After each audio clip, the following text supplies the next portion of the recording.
본 방송은 프랑스 현지와 직접 연결해서 제작되어 음질이 고르지 못합니다. 이 점 양해 부탁드립니다.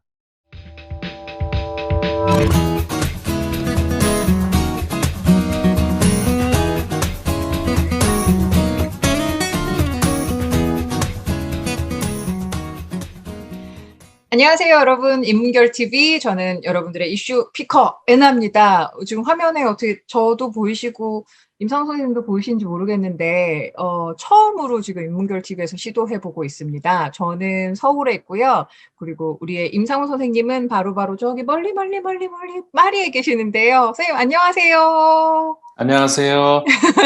저도 예. 화면이 두 개가 동시에 나가는지 아니면 하나씩 나가는지 잘 모르겠는데 네. 지금 만약에 제 화면이 안 나간다면 좀 소리만 나가고 있을 수도 있고 네.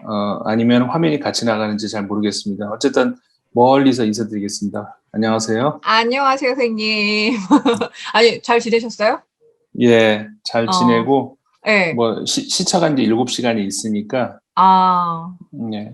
근데 이제 저는 워낙 자주 왔다 갔다 하잖아요. 예. 그래서 시차 문제를 조금이라도 줄여보려고 그 한국 사람들하고 프랑스 사람들하고 잠자는 시간을 최대한 이렇게 비슷하게 이렇게 이걸 그래가지고 저는 프랑스 시간으로 따지면 초저녁에 자서 새벽에 일어나요. 그러면은 한국 사람으로 따지면은 밤 새벽 늦게 자서 오전 좀 늦게 깨는 거. 그게 괜찮네. 제일 비슷하게 맞추는 것 같아요. 네. 제가 지금 정현주가 애나가 아닌 정현주가 사는 삶과 비슷한 것 같은데요. 제가 새벽 5시 생방송을 하니까 제가 맞다. 새벽 3시에 일어나는 삶이라 한국에서의 저의 삶과 좀 비슷하신 것 같은데 그렇죠. 건강에 더 좋습니다, 선생님. 밤 시간은 좀 포기해야 되지만 건강엔 더 좋아요.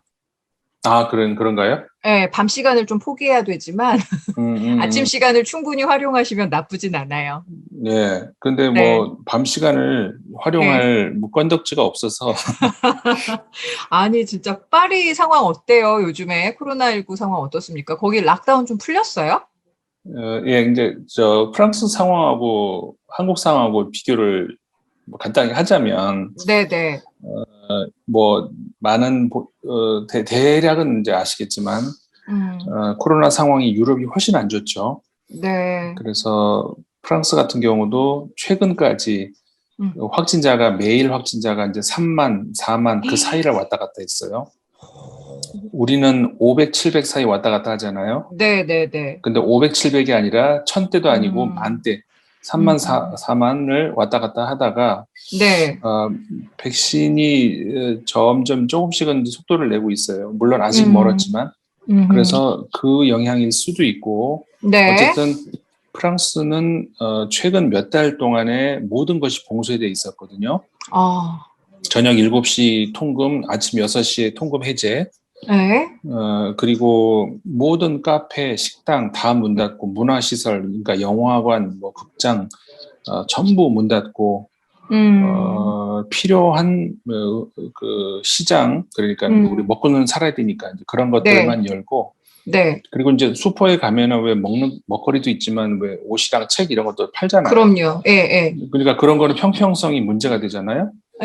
그러니까는 슈퍼에 가도 그런데 코너에서는 판매가 안 되게 돼 있고 음식 먹는 것만 이제 먹는 거랑 물론 다른 것도 생필품이 있죠. 그런 것들은 살 수가 있는. 그리고 10km 반경을 못 벗어났었어요. 자기 집에서부터 10km 반경을. 이제 그런 생활을 좀 몇 달을 하다가 이제 5월 3일부터 조금씩 풀려요. 그래서 3일부터는 뭐가 풀렸냐면 10km 반경을 벗어날 수 있고 이제는 그다음에 5월 19일부터는 그 상점, 카페 이런 데는 이제 문을 다시 열어요. 드디어 몇 달 만에. 네네네. 그리고 이제 6월 달 넘어가면은 직장인들도 지금까지는 전부 텔레워킹 하다가 이제 회사로 복귀를 하게 되죠. 그러니까 그동안은 재택근무만 했어야 됐었던 그렇죠. 상황인가요? 예, 일부 물론 다는 아니지만 일부를 제외하고는 그러니까 반드시 사무실 나가야 되는 직종을 있잖아요. 네, 그렇죠. 그런 직종을 제외하고는 이제 재택근무를 했었어야 했죠. 그러니까 어마어마한 경제적인 손실을 입고 있었고 네. 사실은 그래서 지금도 아까 말씀드린 것처럼 아직도 3만 4만대 물론 좀 줄어드는 것 같긴 해요. 이건 좀 추이를 더 봐야 돼요.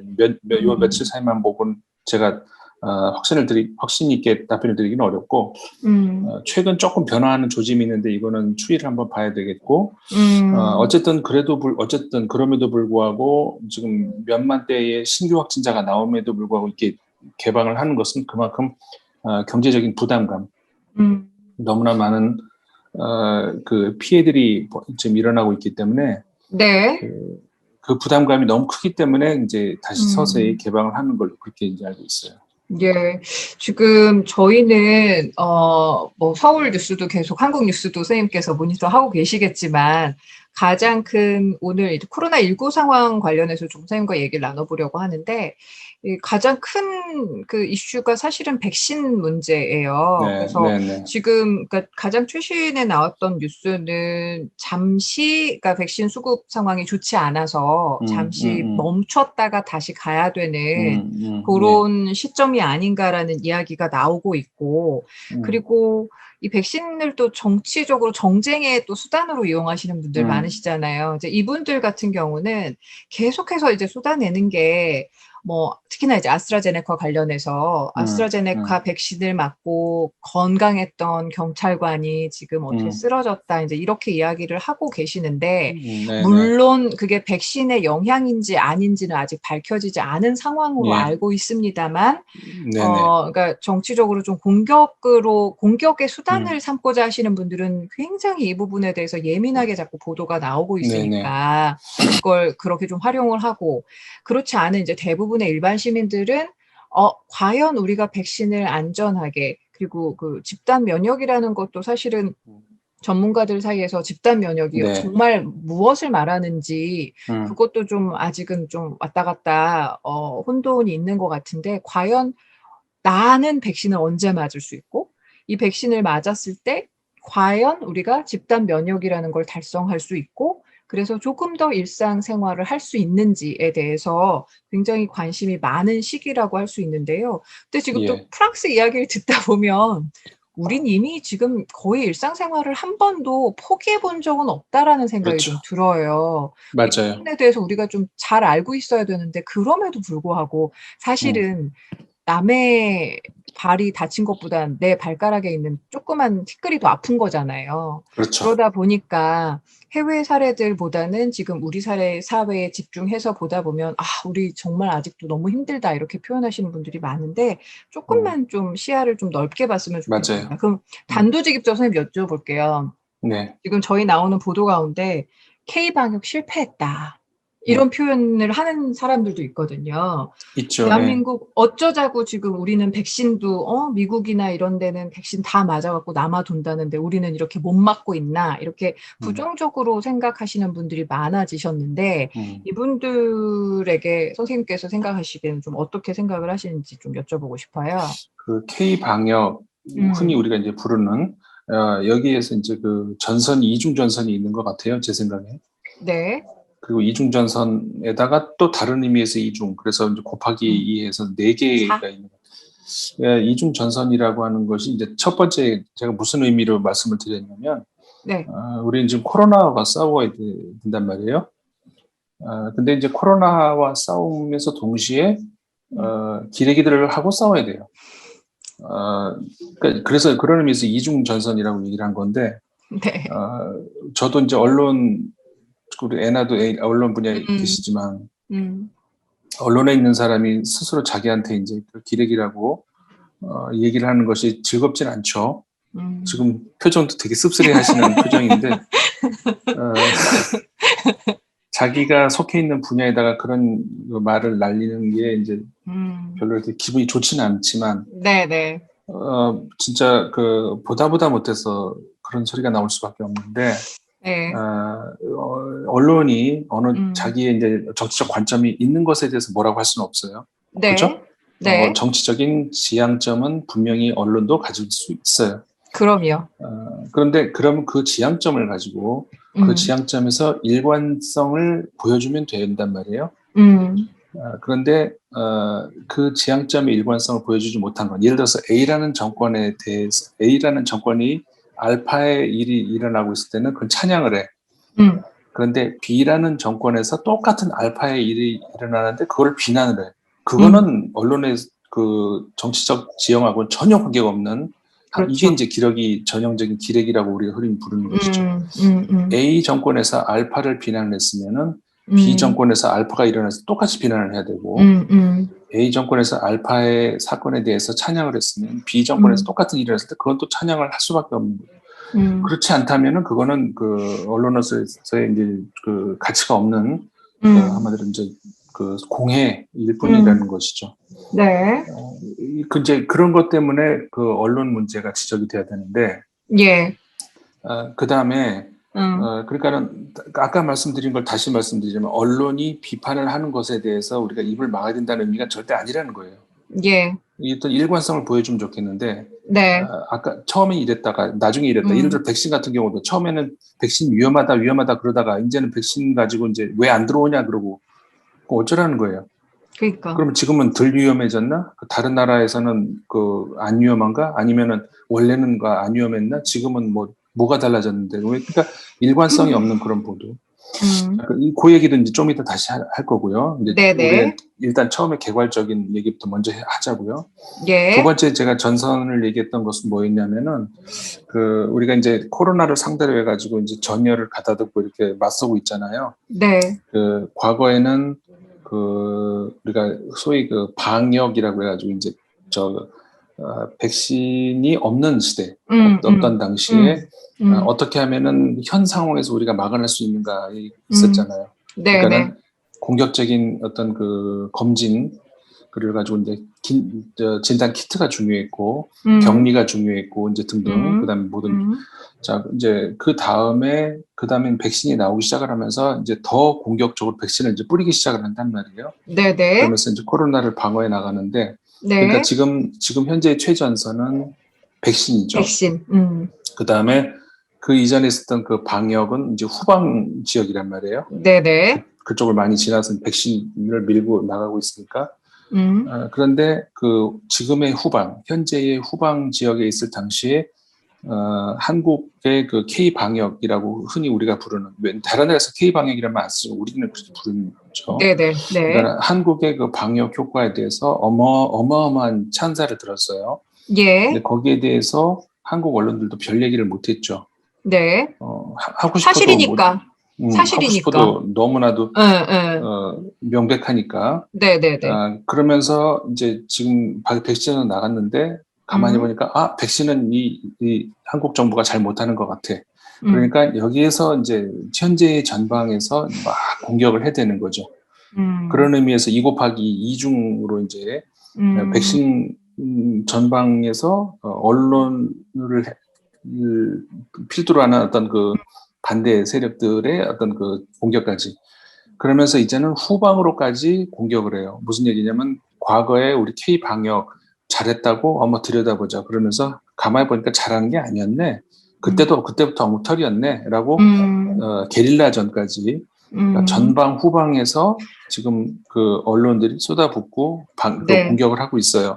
그래서 그 하나를 우리가 한번 짚어보는 뭐 그랬으면 좋겠는데, 제가 어디부터 이제 짚어볼까요, 선생님? 그러면 글쎄 그거를 그러니까 저는 이제 왔다 갔다 할 수 있으니까, 그럼 진행을 한번 이렇게 한번 해주시죠. 뭐 하나씩. 네, 제가 그럼 한번 일단 2x2에서 먼저 코로나 자체에 대한 얘기를 좀 해볼게요. 지금 코로나 현황에 대해서 조금 살펴보고자 하면, 오늘 저희 인도에서 들어온 교민들 이야기가 아침에 뉴스가 됐었어요. 그러니까 어제 뉴스가 됐었던 건데, 지금 한국 시간으로는 5월 5일 선생님 어린이날입니다. 갑자기 해피 어린이날. 네. 갑자기 왜 어린이 모드로 가세요? 어린이날. 자, 근데 이 코로나 상황이 지금 조금 유행이 잡히고 백신이 나오면서 좀 잡혔다라고 생각이 들었다가, 인도발 지금 뭐 변이 문제뿐만 아니라 이 코로나 자체의 그 환자 수 급증하면서 굉장히 그러니까 요즘에는 좀 사실 국제뉴스 보기가 무서운 게 인도발 뉴스가 이게 지금 21세기가 맞나 싶을 만큼 좀 무시무시하죠. 백신들 처리하는 모습들 보고 그러면 굉장히 무섭거든요. 그런가 하면 지금 말씀해 주신 대로 프랑스는 조금씩 현 상황을 그러니까 조금씩 일상성을 찾고 있다고 하고 더 나아가서 미국 같은 경우는 지금 백신이 남아 돌아서 오히려 백신을 안 맞으려는 사람들 거긴 숫자도 많다고 하지만 백신이 남아 돌아서 뭐 어떻게 할 수 없는 듯한 그런 뉴스들도 많이 나오고 그러니까 이런 전체적으로 봤을 때 코로나19 상황을 컨트롤하는 이 백신에 있어서 굉장히 불균형 문제가 너무 심각하게 드러나는 거예요. 그러니까 그전에는 코로나 감염만 봐도 세계적으로 정말 빈부격차나 이런 거에 따라서 굉장히 심각하구나라고 판단이 들다가 더하기 백신 문제까지 얹혀지니까 이런 불균형은 이건 정말 막을 수가 없는 건가? 우리가 이렇게 손 놓고 있어도 되나? 그야말로 선진국인 대한민국의 언론들이 그런 얘기는 하나도 안 하고 자꾸 이렇게 제 살 깎아먹기식의 공격만 해대는 게 맞나?라는 생각이 드는데 저도 지금 이야기를 하면서 말이 섞였습니다만 이런 세계적인 코로나19 상황에 대해서 선생님은 어떻게 좀 보실까요? 그러니까 말씀하신 그 우려된다는 부분을 한마디로 말하자면 양극화잖아요. 양극화, 그렇죠. 네. 전 세계적으로 코로나 양극화가 심화되는 거, 예를 들어서 이제 처음에 우리가 한동안 피해가 입으면은 정도의 차이는 있지만 같이 피해가 있었는데, 근데 지금은 아까 지적하신 것처럼 이 서유럽과 북아메리카 이 나라들 소위 말해서 이제 가장 잘 사는 나라들이 모여 있는 곳이잖아요. 네. 서유럽과 북아메리카는 점점 코로나로부터 이 악몽에서 벗어나려고 하는 그런 이제 조짐이 보여요. 네. 물론 상대적이죠. 그러니까 악몽에서 벗어난다는 것이 강심장을 가지면은 뭐 귀신을 봐도 안 무서울 거고 약한 사람은 뭐 그 종이만 살짝 소리가 나도 무서울 텐데 일단 그런 표현을 받아주신다면 유럽 사람들이 좀 강심장인가 봐. 왜냐면은 그러니까 좋은 표현만은 아니에요. 그러니까 좋을 수도 있고 안 좋을 수도 있는데 아까도 말씀드렸듯이 몇만 명의 신규 확진자가 나옴에도 불구하고 이거 마스크 안 벗으면 안 되나 계속 그러고 있어요. 그리고 어제부터 그러니까 이 프랑스 시간으로 4일, 5월 4일부터 지방에 따라서 마스크를 벗어도 된다, 의무가 아니다라고 하는 지방들도 나와요. 그러면은 상황이 이걸 또 우리가 잘못 이해하면 봐봐라 프랑스는 좋아지는데 그러니까 상대적이라는 좋아진다는 것이 아직까지 우리보다 어마어마하게 열악해요. 아까 이제 확진자 수로도 말씀드렸지만 그렇다고 저 프랑스 인구가 그럼 우리보다 어마어마하게 많이 아니에요. 우리가 지금 5천만, 프랑스는 8천만. 그러니까는 조금 더 많은 거죠. 근데 확진자 규모는 우리는 500, 700 사이, 거기는 3만, 4만 사이. 그러니까는 그럼에도 불구하고 마스크를 이제 슬슬 벗어야 되는 거 아니야? 이렇게 되고 있단 말이에요. 그러니까는 일단 그거는 감안을 해야 돼요. 그래서 그러니까 이 코로나19 상황에서 그러니까 강심장이라고 표현하시는 게 뭔지 알 것 같아요. 그러니까 우리는 아니야 500명, 600명, 700명도 우리가 그렇다고 해서 의료 시스템 자체가 우리가 또 열등하게 떨어지거나 열악한 건 또 아닌 거잖아요. 그러니까 그럼에도 불구하고 우리는 위중, 중증 환자 다스리려면 우린 더 조심해야 돼라고 이렇게 약간 좀 소극적으로 더 그러니까 이런 일상생활을 규제하는 게 맞다라고 일반 시민들도 공감해 주시는데 비해서 프랑스 같은 경우는 백신도 나왔고 우리 이 정도면 괜찮아. 열어. 마스크 안 하고 싶어. 이게 지금 논리가 그렇게 되는 거죠. 그렇죠. 강심장이 그러니까 상대적이고 그러니까 그 과거에도 지난해에도 그런 조사가 있었어요. 외국에서 코로나 공포증에 대해서 이제 더 많은 공포를 느끼는 사람들 이렇게 국가별로 이렇게 보면 한국 사람들이 굉장한 공포를 많이 느끼는 걸로 나와요. 그러니까는 우리가 이것도 상대적 공포를 느낀다 안 느낀다가 우리가 무서운 거지 뭐 한데 그리고 우리가 이제 국제 뉴스를 그리고 이제 국제 그 관계를 보는 이유는 똑같은 인간들이 다른 데도 살잖아요. 그럼 저들이 대하는 건 어떤가, 저들의 생각은 어떤가 이런 것들 비교를 하면서 비교적 우리가 괜찮은 편이었네, 아니면 우리가 갈 길이 멀었네 이런 걸 한번 비교해 보자는 거잖아요. 네네네.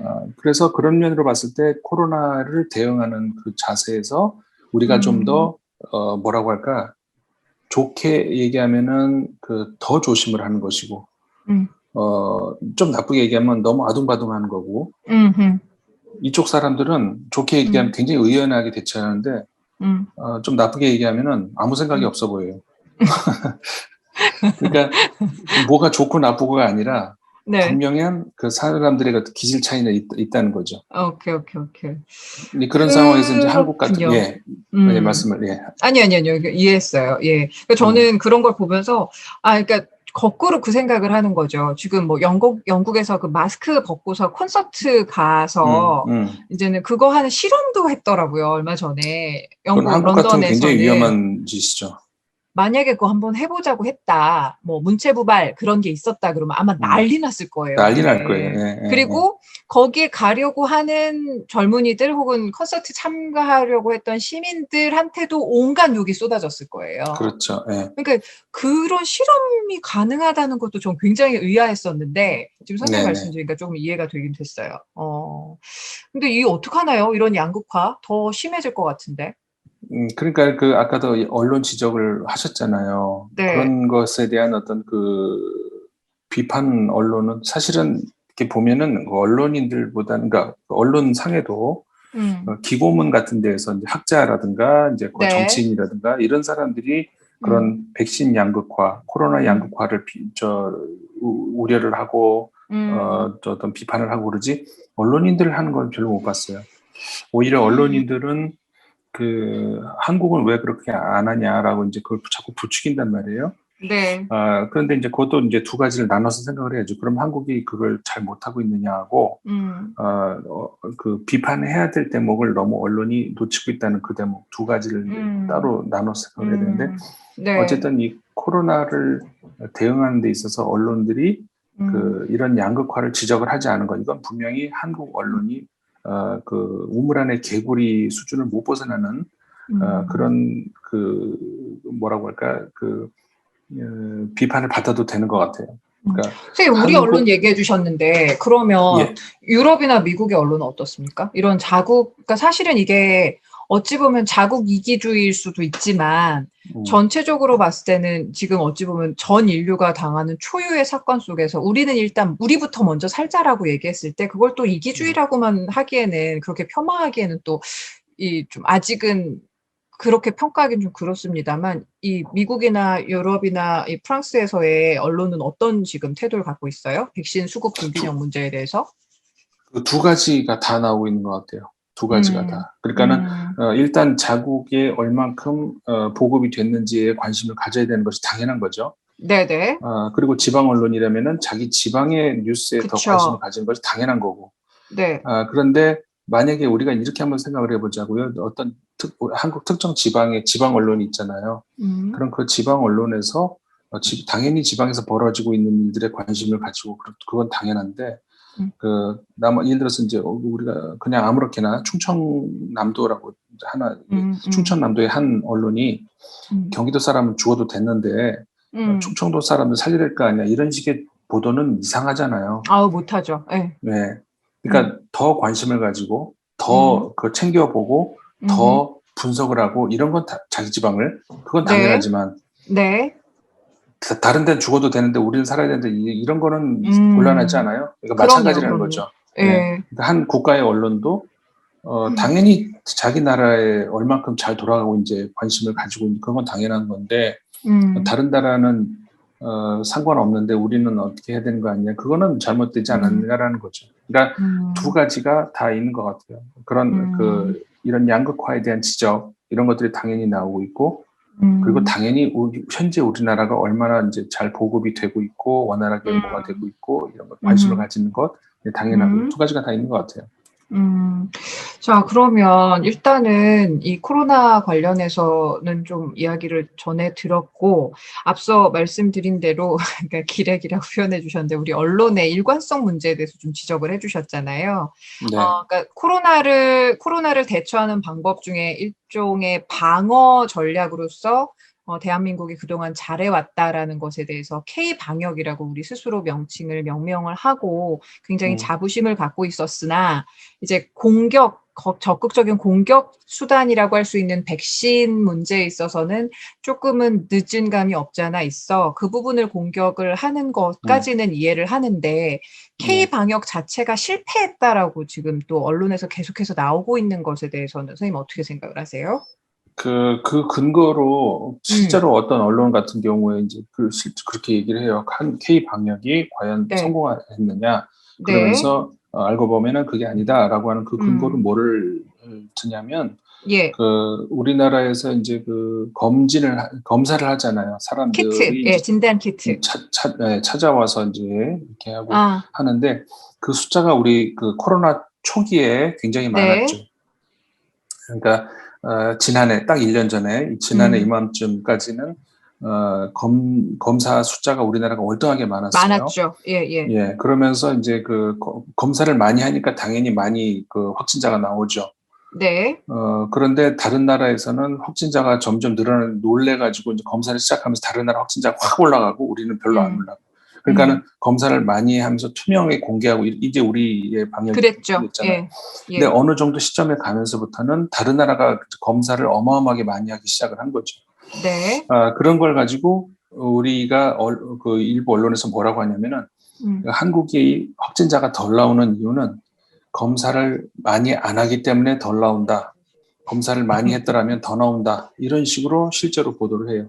근데 이제 그거는 큰 오류가 있는 게 당연히 이 검사를 많이 하면은 확진자가 많이 나올 확률이 높죠.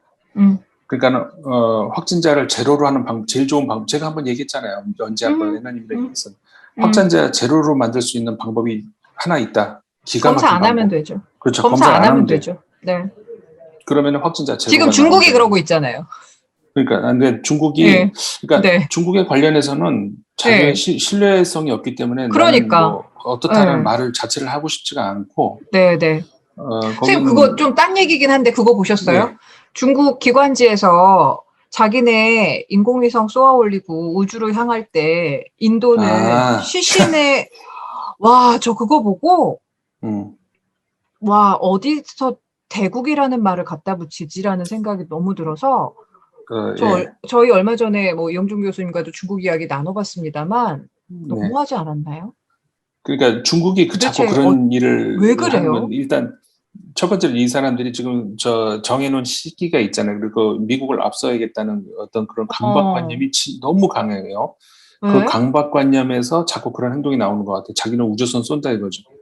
그게 근데 인도에 그거를 빗댈 건 아니지 않나요? 그러니까 그런 강박관념이 판단을 그렇게 흐리게 만드는 그런 게 있고, 그다음에 또 하나가 중국이 뭐 십몇억 인구를 가지고 있어봐야 소용이 없는 것이 그 다양한 목소리가 사실은 그 큰 나라인 것이지 인구 수는 소용이 없어요. 그렇네요. 그 정부에서 어떤 말을 하는 것에 대해서 반박할 수 있는 혹은 그 검증할 수 있는 반증할 수 있는 이런 그 야당이라든가 언론이라든가 이런 것이 있으면 모르겠는데 그런 게 없어. 그렇기 때문에 그런 사고가 나오는 것에 대해서 그렇지 않아요. 내가 하는 말이 다 옳게 생각이 되겠죠. 그런 사고는 그 민주주의 사회에서는 나올 수가 없는 사고죠. 어떻게 그런 생각을 그러니까 죄송해요. 지금 제가 너무 욱해가지고 딴 주제로 가버렸는데 어이가 없는 그러니까 진짜 그러면 이제 다시 얘기 돌아와서 그러니까 진단을 적게 하기 때문에 대한민국의 확진자 수가 적은 것이다. 라고 이야기하는 문화일보의 논조에 대해서 선생님이 지금 이렇게 이야기를 하시는 중이었어요. 그러니까 그 우리나라가 처음에는 검사를 많이 하다가 검사를 다른 나라보다 적게 한 이유는 다른 나라들이 검사를 많이 하니까 그런 거예요. 우리는 어느 정도 수준을 유지하고 있는 것이고. 그렇죠. 근데 우리는 이제 늘어난다라고 하지만 아까도 말씀드렸죠. 전 세계를 같이 보자고. 네네. 우리가 뭐 수십 명 단위였다가 지금 수백 명 단위로 가니까는 이제 어마어마하게 겁을 내지만 다른 나라는 그 전부터 수만 명대를 계속 유지하고 있단 말이에요. 네. 그러니까는 이제 그 상대적인 거를 이제 우리가 비교를 해봐야 되는 것이고 그러다 보니까는 검사 수가 다른 나라보다 많아질 수가 있는 것이죠. 그런데 그래서 정확한 거를 보려면은 검사 수가 얼마큼 많아서 거기에 대해서 확진자가 얼마나 이걸 보지 말고 예. 검사 수 대비 그 안에서의 그 확진율을 봐야 된단 말이죠. 네네네. 그러면은 일부러 우리가 검사를 하는 데 있어가지고 확진되지 않은 사람을 골라서 검사하기는 어렵잖아요. 네. 검사하기 전에는 누군 모르니까. 그렇죠. 그러니까는 검사를 해봤는데 그 안에서 확진율이 얼마가 나왔다. 이것을 보면은 대략적으로 네. 마치 우리 통계 내는 거랑 여론조사나 똑같잖아요. 무작위로 예, 예. 이렇게 했더니 그 안에서 몇 퍼센트 나와. 이게 전체적으로 이제 몇 퍼센트. 그래서 다시 말해서 그 검사 수 대비 확진율 이걸 봐야 돼요. 양성률이라고 하죠. 우리 그걸 흔히. 양성률. 예, 보통 예. 그 우리가 이제 많이 사용했던 것은 그 인구 100만 명당 확진율 이거를 이걸 보통 우리 확진율이라고 얘기했잖아요. 근데 아까 말씀하셨던 양성률이라고 하는 것은 이 얼마큼 검사를 많이 하느냐에 따라 그 관계없이 100명을 데리고 하든 수천 명을 데리고 하든 간에 그 안에서 양성이 몇 명이 나오느냐 이걸 보는 거죠. 네. 그걸 봐야 되잖아요. 그렇죠. 그걸 봤을 때 한국은 그 1점 몇 대예요, 지금. 가장 지금 현재 낮은 나라가 영국으로 나와요. 네. 그 다음에 한국 정도가 나오거든요. 물론 이제 모든 나라를 다 보진 않고 이제 주요 국가들을 이렇게 봤는데, 예. 그래서 예를 들어 미국이라든가 이제 프랑스 이런 나라도 굉장히 높아요. 독일도 높고. 네. 그러니까 대부분 나라들이 높게 나오는데 영국이 최근에 많이 떨어져가지고 예. 영국이 가장 낮게 나오고 그 다음에 한국. 다시 말해서 그 일본 논조에서 말하고자 했던 것은 네. 그 검사 수를 적게 했기 때문에 확진율이 적게 나온다라고 하는 것이 틀렸다는 것이죠. 검사 수 대비 그 안에서 양성률을 봤을 때 한국은 여전히 낮게 나온다는 거예요. 네. 그래서 지금까지 K 방역이 실패했다라고 하면서 들고 나온 그 논리가 틀렸다는 것이죠. 일보에 이 정도를 걸러낼 만한 기자가 한 명도 없을까요? 아까 중국 얘기했었잖아요. 그러니까 저는 마찬가지인 것 같아요. 그러니까 어떤 그 뭐에 치이면은 네.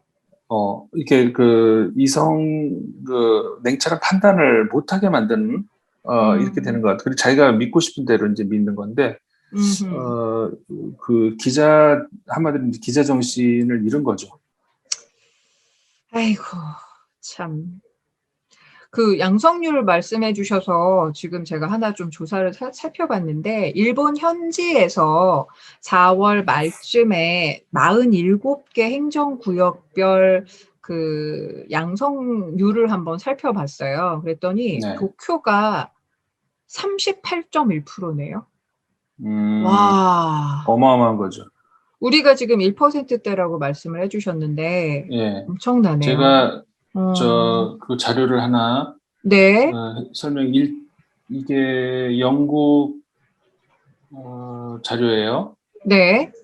2021년 4월 25일자 자료로 했을 때 아까 영국이 0.20% 양성률, 한국이 1.8% 양성률, 그다음에 남아공이 4.5% 양성률. 그러니까 성적이 좋은 나라가 이런 나라들이에요. 그리고 보통 양성률 5% 이하를 유지하면은 안정적으로 유지하고 있다.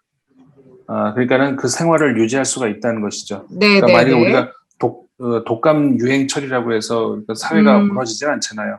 그러니까 관리가 그러니까 아픈 사람 물론 아프지만 사회 관리가 가능하다는 것이죠. 그걸 보통 5% 이하로 잡고 5%가 넘어가 버리면은 이건 이제 그 사회가 그 보건 체계가 불안해질 수 있다는 그런 건데 예를 들어서 이제 그래서 인도 같은 경우가 19.8%예요. 아이고야. 그러니까 이걸 봐야 되거든요.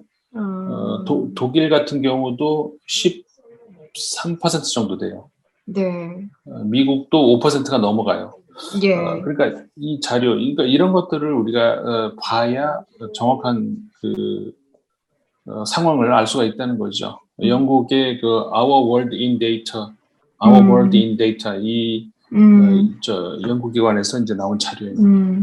자, 그러면 참 그러니까 그 앞서도 우리가 지금 코로나 관련해서의 전선이 두 개로 구분해서 우리가 좀 생각을 해야 된다고 말씀을 하시면서 이제 코로나 자체에 대한 이야기와 더불어서 이 언론의 문제를 좀 지적을 해주셨는데 끝으로 그러면 일단 정말 뭐 명약관화하네요. 언론이 제대로 정말 그러니까 전 세계를 비교해서 제대로 이야기하려면 이렇게 엄연히 있는 이런 양성률과 같은 걸 가지고 그야말로 사실에 기반해서 명확하게 좀 일관성을 가지고 보도를 해야 된다라는 것까지는 일단은 다 뭐 누구나 공감하실 것 같고 특히나 저희 인문결 TV를 봐주시는 분들은 충분히 공감하실 것 같고 두 번째로 저는 조금 이 부분에 대해서 어떻게 생각하시는지 좀 여쭤보고 싶은데 우리가 어느 정도 앞서 K방역 저는 그러니까 실패하지 않았다라고 결론 지어도 될 것 같다는 생각이 들었고요. 그러니까 이 K방역에 대해서 자부심을 갖고 있는 대한민국의 언론으로서 어찌 보면 세계를 향해서도 좀 목소리를 낼 수 있어야 될 것 같거든요. 이런 백신 불균형 문제나 그야말로 더 심각해지는 양극화 문제에 대해서 어떤 역할을 좀 해야 된다고 생각을 하세요? 우리 언론이 한국이 지금 대외적으로 아까 이제 언론의 힘 이게 아까 드리려고 했던 말씀 중에 하나가 못 드린 게 뭐가 있었냐면은 한국에 여러 가지가 이제 소위 우리가 흔히 국력이라고 말하는 이게 있잖아요. 제일 많이 우리가 얘기하는 것이 그래서 경제력. 경제력은 지금 세계 10위권 안에 들어가 있잖아요. 네.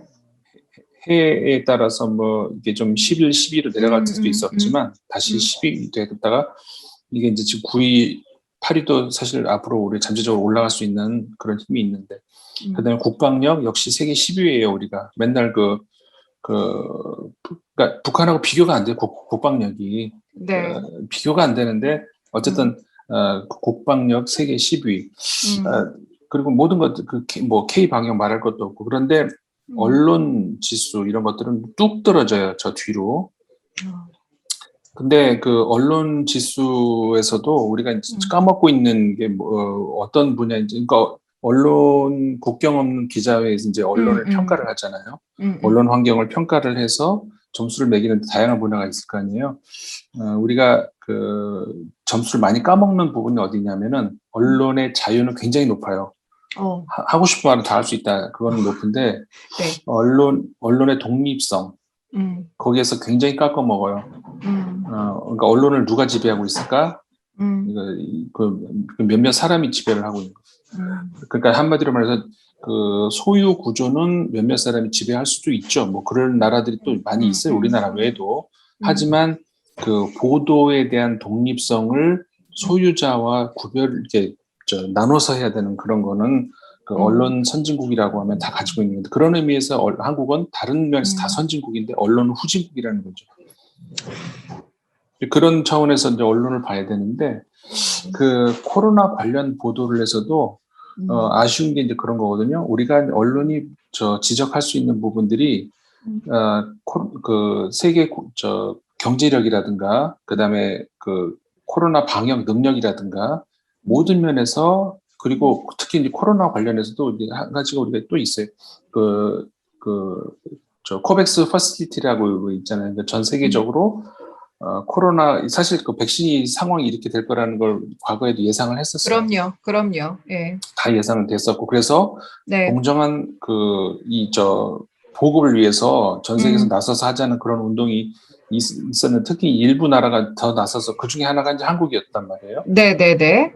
근데 캐나다가 또 같이 했다가 지금은 뭐 이상한 막 자기들끼리 뭐 왕창 사가지고 또 다른 나라 못 사게 만드는 이런 짓을 하는데. 그러니까 우리는 현 정부 들어와가지고 굉장히 그런 모범적인 그런 모습들을 세계에 많이 보여줬어요. 그러니까 당연히 언론이 그런 역할을 해야 된다는 것이 그게 당연한 거예요.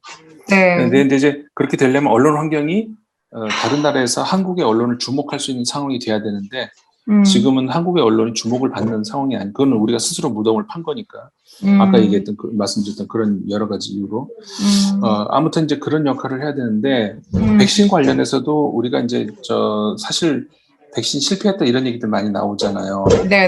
그런 것들이 그것도 사실은 틀렸어요. 아까도 드린 방역 말고 백신에서도 우리가 백신 실패하지 않은 보급 이제 늦게 하지 않느냐 이건데 사실은 그 백신이 정말로 필요한 나라들은 아까 말씀드렸던 서유럽, 북아메리카 이런 나라들이었던 거죠.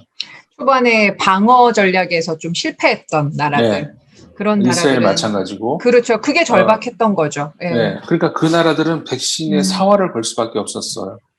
이스라엘 같은 경우에 예를 들어 보면은 이스라엘 같은 경우는 그래서 거의 그 마루타 수준의 백신 그쵸. 회사들로 하여금 네. 실험을 해도 그 다음에 문제가 발생할 경우에 책임을 지지 않는 그런 조건으로 했단 말이에요. 그러니까 굉장히 네. 위험한 선택이었는데 네. 다행스럽게도 성공을 했죠.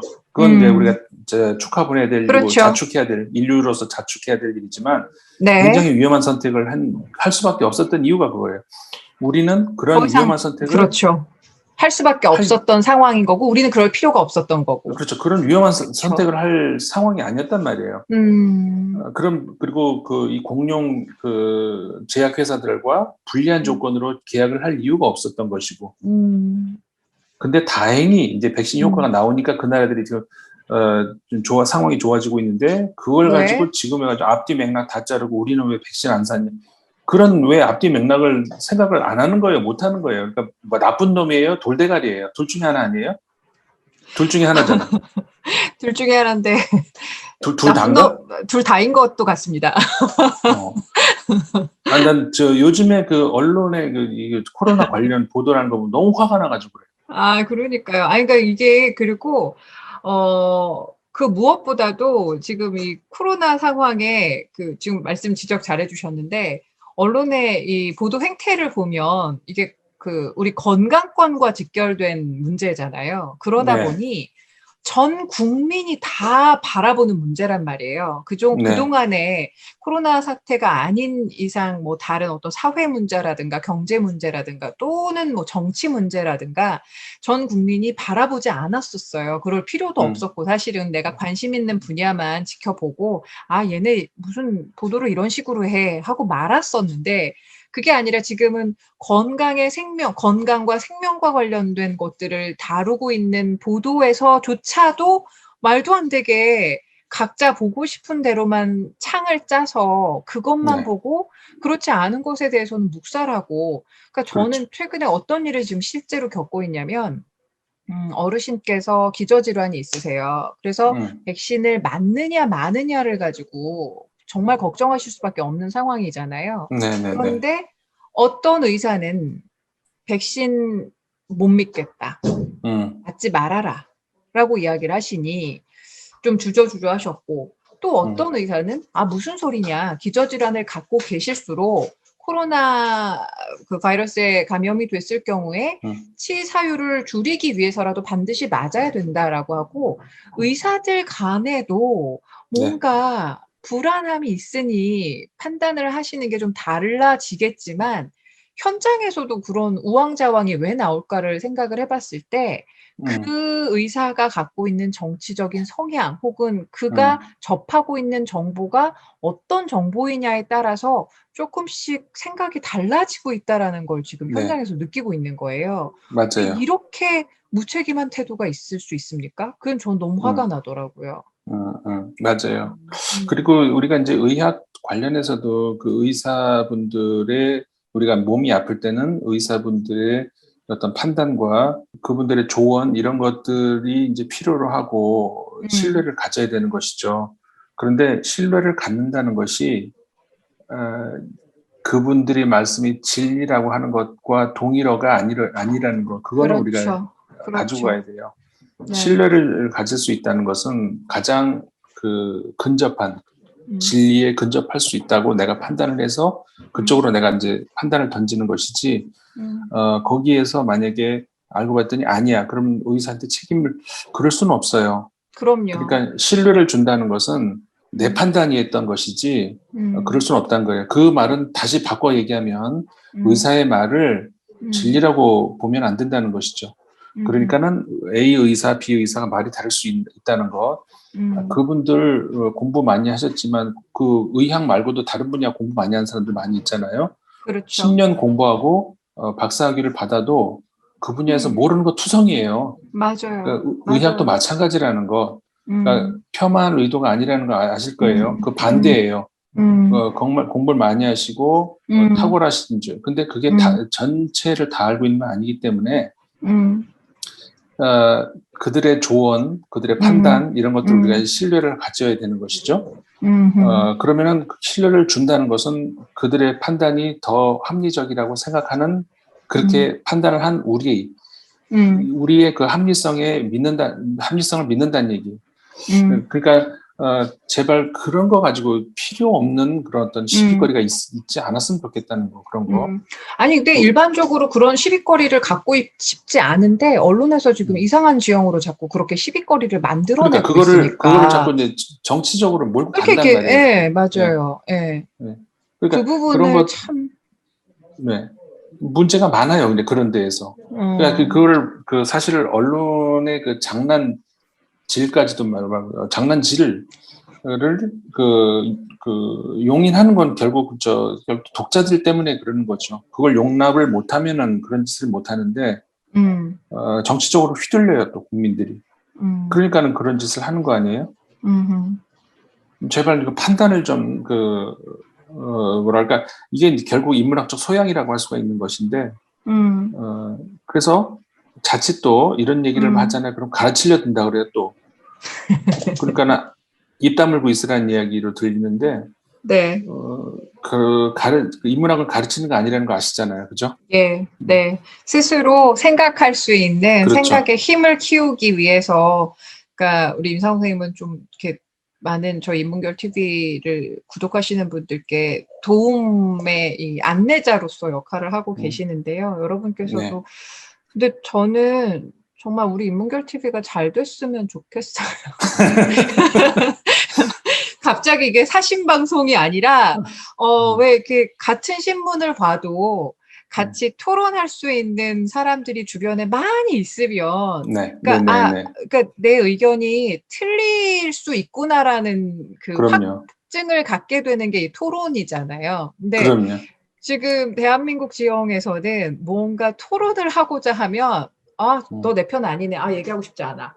이런 부분이 너무 많단 말이에요. 네, 그래서 맞아요. 이 부분들 조금만 생각을 바꿔보면 토론이 내가 이기려고 하는 토론이 아니라 내 생각이 잘못됐을 수 있어라는 거를 알아내기 위해서 상대방과 나와 다른 생각을 하는 사람들의 이야기를 듣고자 하는 건데 그게 아니라 저 스포츠하고 똑같아요. 네, 너무 많은 그 공격들을 지금 제가 일하고 있는 조직이 받고 있거든요. 그래서 그럼요. 거기 또 요즘에 장난 아니죠. 또 시끄럽습니다, 선생님.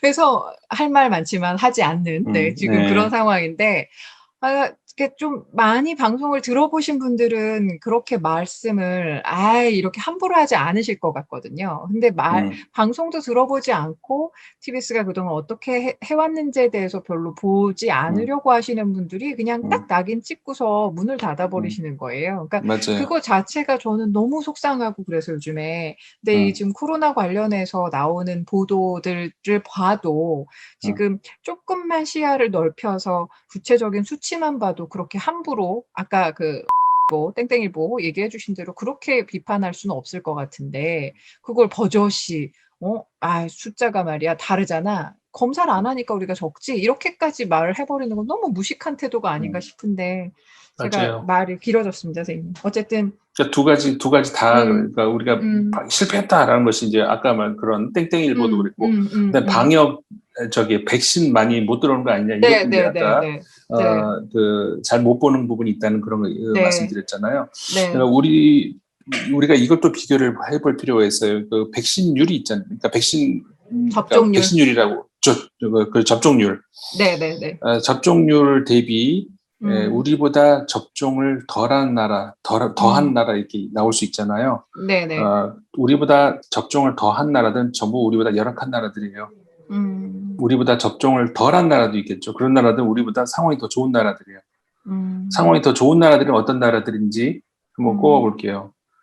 우리보다 그 확진율이 전 세계적으로 아까 말씀하셨던 양성률을 전 세계적으로 이렇게 조사한 그런 건 잘 없어요. 확진율은 전 세계적으로 모든 나라 리스트가 이렇게 나온단 말이에요. 네. 확진율 기준으로 했을 때 전 세계적으로 한국보다 확진율이 낮은 나라들은 아프리카의 그 중앙 아프리카 중심, 그 아프리카의 남쪽 위쪽은 좀 이렇게 많이 나와요. 알제리라든가 이제 이런 나라들랑 남아공이랑 이런 나라 많이 나오는데 그 중간에 아프리카는 코로나를 잘 안 걸려요. 왜냐면 사람이 없거든요. 거주민이 많지 않거든요. 그렇죠. 네. 그리고 일단 이 열대 지방은 이제 코로나가 덜 나오는 그런 거고. 그래서 코로나가 적게 나오는 지역들이 어딘지를 쭉 보면은, 그러니까 우리가 일단 한국을 상황을 아니까 한국을 기준으로 하자고요. 한국보다 코로나가 적게 나온 나라가 어떤 나라들인지를 보면은 중앙 아프리카 지역, 그 다음에 태평양 그 대서양에 있는 섬나라들, 왜 저 대서양에 있는 섬나라들 있잖아요. 그 자메이카, 아이티, 도미니카 공화국 등등 이 섬나라들이 그러니까 그런 나라들은 당연히 코로나가 적게 나오겠죠. 인구도 적고 사람도 적잖아요. 밀집도도 낮고. 그리고 아프리카에 그 다음에 그 인구가 좀 많은 나라 중에서는 라오스, 태국, 베트남 이런 나라들이 그 우리보다 적게 나와요. 근데 참 묘하죠. 이 위도상으로 비슷한 지역에 있는 나라들이. 그렇네. 그 나라들이 물론 이거는 이제 과학자들이 또 그 분야의 과학자들이 한번 뒤져봐야 될 일이겠지만 어쨌든 확실한 것은 우리보다 이 피해가 적은 나라들은 그런 적도에 가까운 그런 지역의 나라들, 인구가 적은 나라들 이런 공통점이 있다는 것. 이 정도는 말씀드릴 수 있는 것이죠. 그래서 백신과 관련해서도 제발 그 정치적으로 달려들지 말고 왜 우리가 이제 백신을 급하게 불리한 그 조건으로 교섭을 하지 않았는지. 우리는 아직까지도 백신 부족하다 말하죠. 부족한 거 아니에요. 우리나라 그 5천만 인구에 지금 신규 확진자가 500, 700, 600 이 정도 나오는 수준은 백신이 부족한 나라가 아니에요. 백신이 부족한 나라는 내가 흥분하니까 말이 빨라지는데 그 서유럽, 북아메리카 이런 나라들 하루 확진자가 몇만 명씩 나오는 나라들, 그런 나라들이 백신이 급한 나라들이라고요. 네. 제발 좀 앞뒤 상황을 보고 좀 얘기를 했으면 좋겠어요. 알겠습니다.